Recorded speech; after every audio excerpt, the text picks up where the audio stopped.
when a wild lynx began scratching at the door of a remote mountain cabin in the middle of a snowstorm. 70-year-old veteran David knew the golden rule of survival.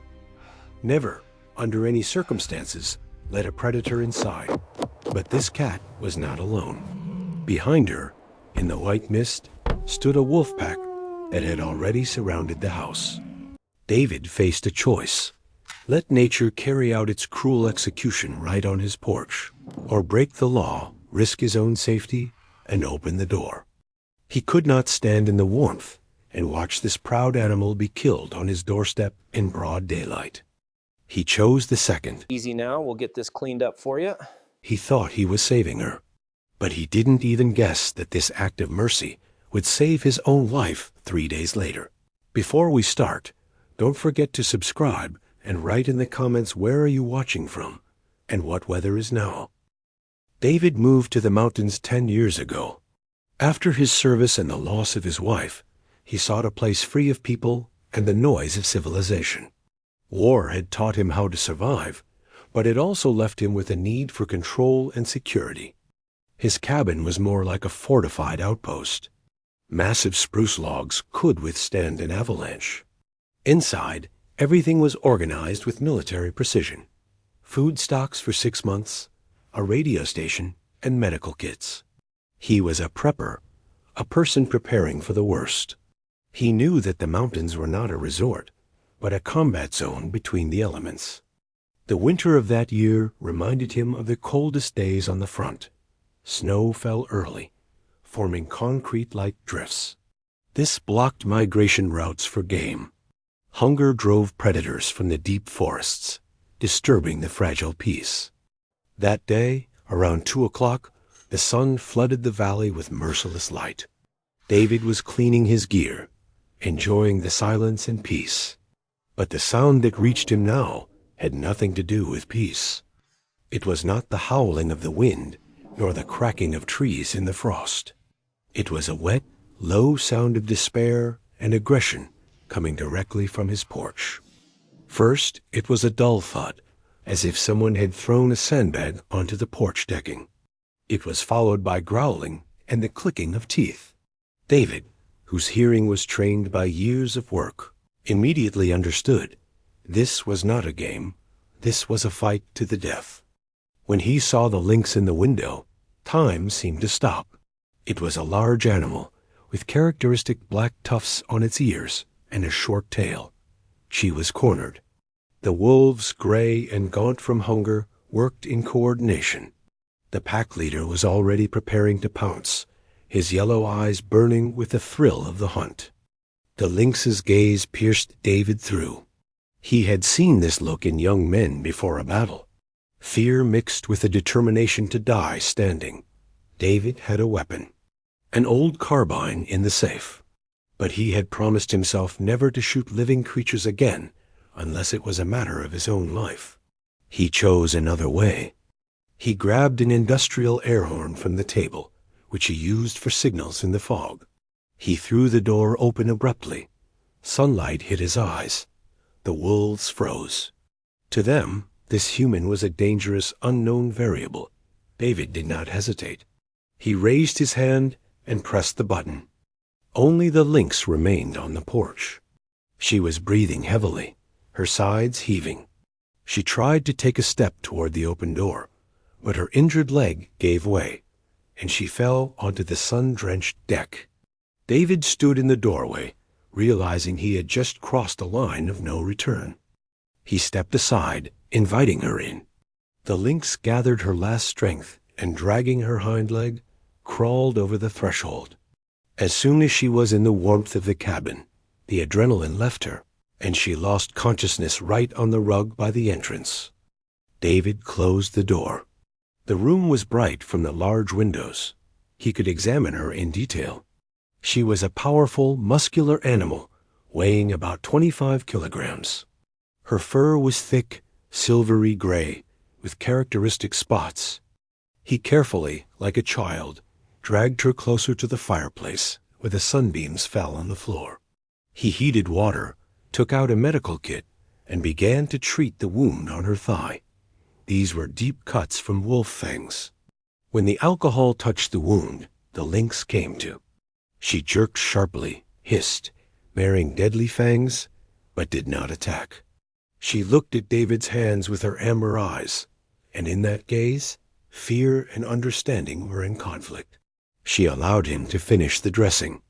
David named her Tessa because of the tufts on her ears that reminded him of old-fashioned antennas. The next 3 days became a time of strange, silent bonding. The cabin was flooded with sunlight, and in this peaceful atmosphere, the wild beast slowly learned to trust the human.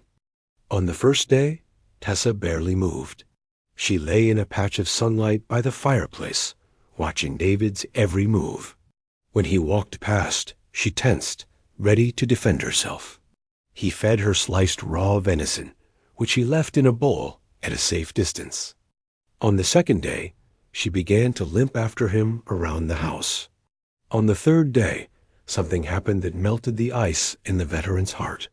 David was sitting in his armchair when a flashback hit him, a memory of the war, a sudden panic attack. He froze, staring at a single point, his breathing becoming shallow. Tessa walked up to him. She placed a heavy paw on his knee and extended her claws, not to hurt, but to grip, to pull him back to reality. She looked into his eyes and emitted a deep, vibrating purr. This sound worked better than any medicine. David exhaled and stroked her. "Thank you," he whispered. They were comrades in arms. He had saved her body. She was healing his soul. The fourth day began as usual. It was 1 o'clock in the afternoon. The sun was at its zenith, the sky cloudless and bright blue. Nothing foreshadowed trouble. David was preparing lunch in the kitchen, and Tessa was dozing in her favorite sunny spot by the large stone fireplace. Suddenly, Tessa sprang to her feet. Her behavior changed instantly. The fur on her scruff stood on end, her ears pinned back to her head, her tail twitching nervously. She began running around the room, emitting a low, anxious growl that turned into a howl. "What is it, girl?" David asked worriedly, coming out of the kitchen. "Are the wolves back?" He looked out the window. Outside, it was quiet, sunny, and empty, but Tessa was panicking more and more. She ran to David, grabbed the hem of his pants with her teeth, and forcefully pulled him sideways, away from the center of the room and the fireplace. David tried to break free. "Tessa, let go. You'll rip my pants." But the lynx wouldn't let go. She pulled him with incredible strength, literally knocking him off his feet. In her eyes was an animalistic, primal terror that transferred to David. She dragged him under a massive northern arch in the load-bearing wall, the strongest part of the house. She pinned him to the floor with her weight, growling in his face.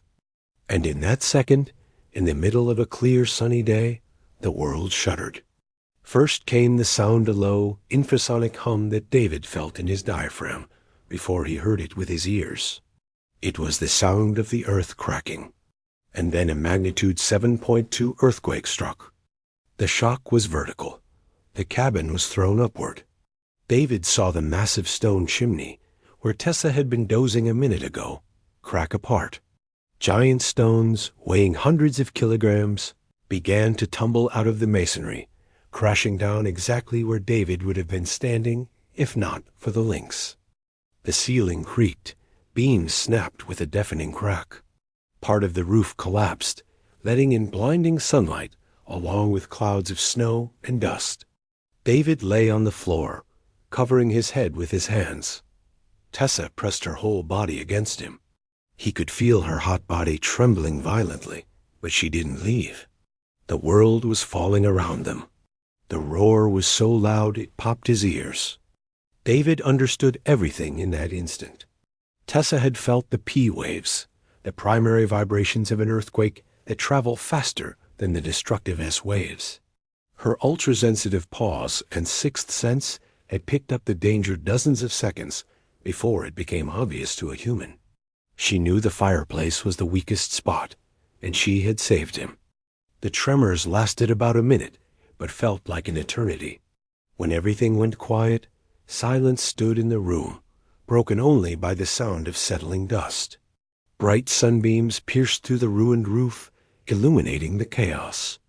David, covered in white plaster and dust, crawled out from under the arch.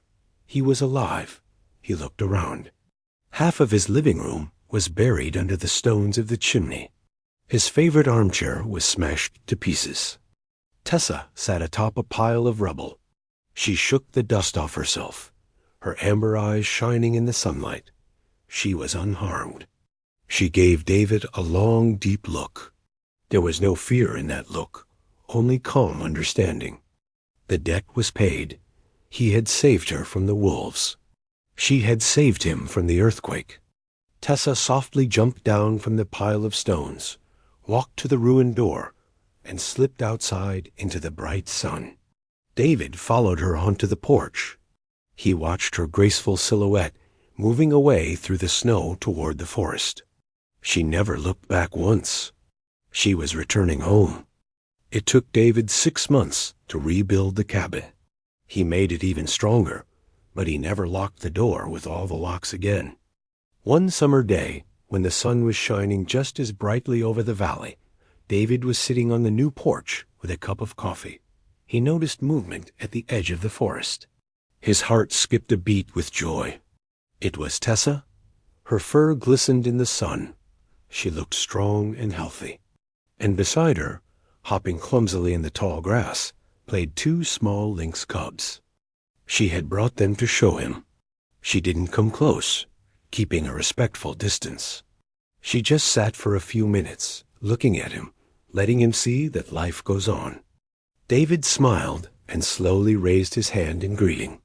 Tessa slowly blinked in response, turned, and led her children back into the wild. The circle was closed. Do you believe that animals are capable of sensing approaching disaster? If you were in David's place, would you have trusted the instinct of a wild beast? Write YES or nitrogen monoxide in the comments. If this story touched your heart, please like and subscribe to our channel. It helps us tell more incredible stories like this one. Thank you for watching. Stay safe and see you next time.